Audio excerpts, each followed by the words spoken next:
So let me just recap. Josh Matthews is out. He was a member of the production team, kind of one of their senior producers there. He is out. Christy Hemme, who was in charge of marketing, she is out. And Anthony Ciccone, which we already talked about back in December. So I don't know why this news is popping back up again. I think they just finally made everything official, but I believe this had already went down. But Anthony Ciccone is no longer the TNA president. He has moved over into another role within Anthem, but he's still going to be working with TNA. And I think he's going to be helping out with TV deals and stuff like that. So like TV rights fees, negotiations and whatnot. So he was more of a transitional president for the company. They were looking at getting somebody else into that position. So when they fired Scott D'Amore, they put Anthony Ciccone in that position as kind of like, hey, get this thing stable, but we're going to bring somebody else in. You can go back to doing what you do, which is president of Fight Network and all the other stuff that he does. So Carlos Silva took over that position back in December of 2024, which we already knew. George Veras, he's now the executive producer, and Andrea Panganelli, who obviously extensive sports marketing background. She's the senior vice president of marketing. She replaces Christy Hemme. And Mark Brown is now the director of the television show. So he's going to be working for George Veras. So here's how this is going to work. And I thought this was interesting. The new hierarchy in TNA is very reminiscent of the way WWE is doing things. Now, I don't know if this is WWE influence or not, or if they just saw what WWE did and it's like, hey, you know what? That actually is smart. That makes a lot of sense. Because WWE hired Nick Khan as the president, and Nick Khan was not a pro wrestling guy. He was, the top agent for like Top Hollywood and sports agent out there. I think he's CAA. I want to say he's CAA, which is funny because their competitors are Endeavor.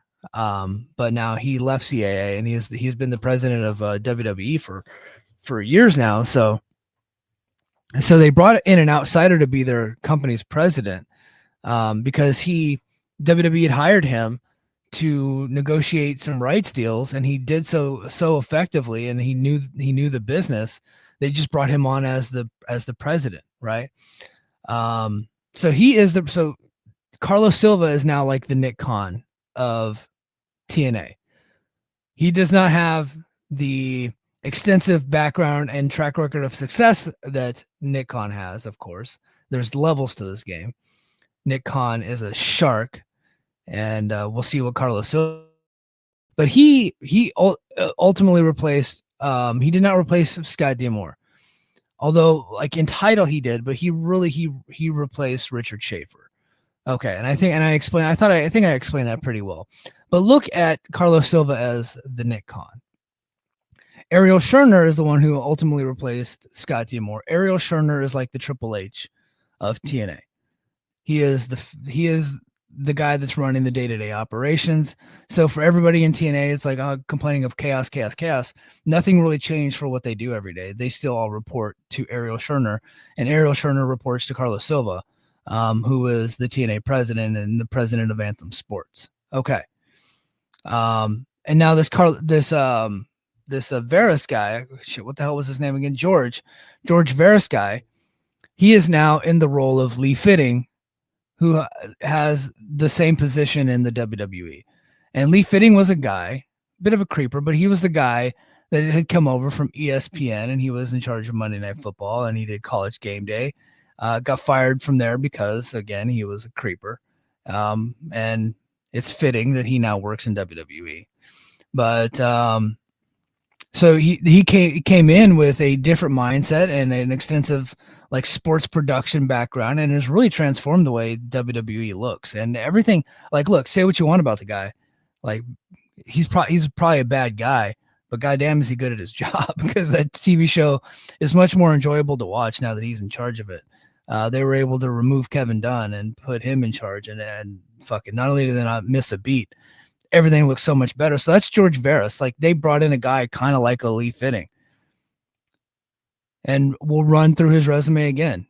He has he was with ABC Sports, NBC, CBS's NFL Today. So that's their NFL pregame show. He worked directly with the Cleveland Browns, and then of course the Pro Football Hall of Fame, 10-time Emmy Award winner, and president of Veris Communications. So he is bringing over his production team, and that's why Josh Matthews was out. He is now the Lee Fitting of TNA, but without, as far as I know, without the baggage.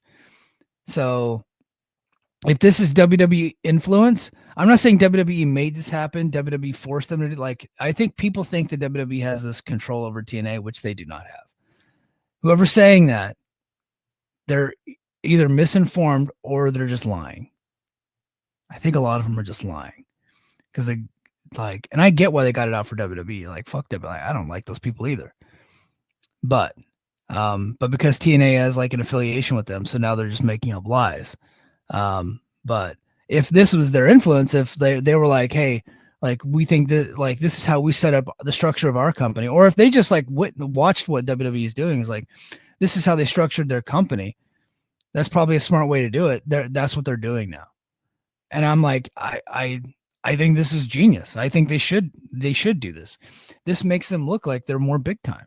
To have a big time like sports guy handling the production of the company makes sense. And then Andrea Panganelli, I can't really compare her to anybody in WWE because I don't know that much about like their marketing stuff. But she comes in from the National Cycling League, and she had worked with NBA, NFL, Major League Soccer, and then women's soccer, and was the COO of Thusio. So she's got tons of experience at like a high level. So she's really going to up the game there. And Christy Hemingwell, I think she did a pretty good job as far as I can tell. Like, I don't know exactly what she did. I don't think any of us do, but it did seem like the marketing department had upgraded since October because they did a good job with Genesis and things like that.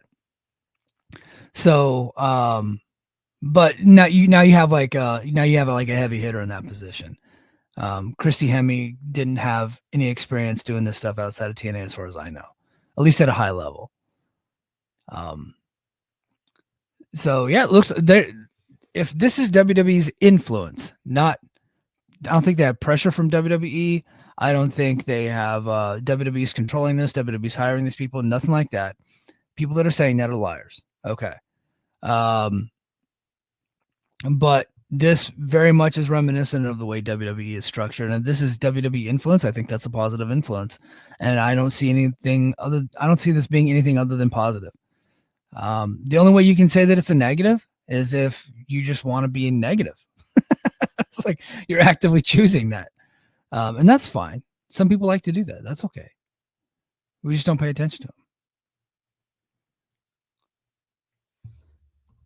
Let's see. Billy says Silva apparently isn't afraid to fire people. Firing people is a tough thing to do, man. That is a tough thing to do. It takes and even especially firing somebody like, this is well liked as Christy and Josh, that, Christy's had, multiple stints with the company for 20 years, both in front of the camera and in creative and now in marketing. And Josh Matthews is one of the hardest working guys in the company. Did every job imaginable. To fire those two people, for some heavy hitters, that might be unpopular.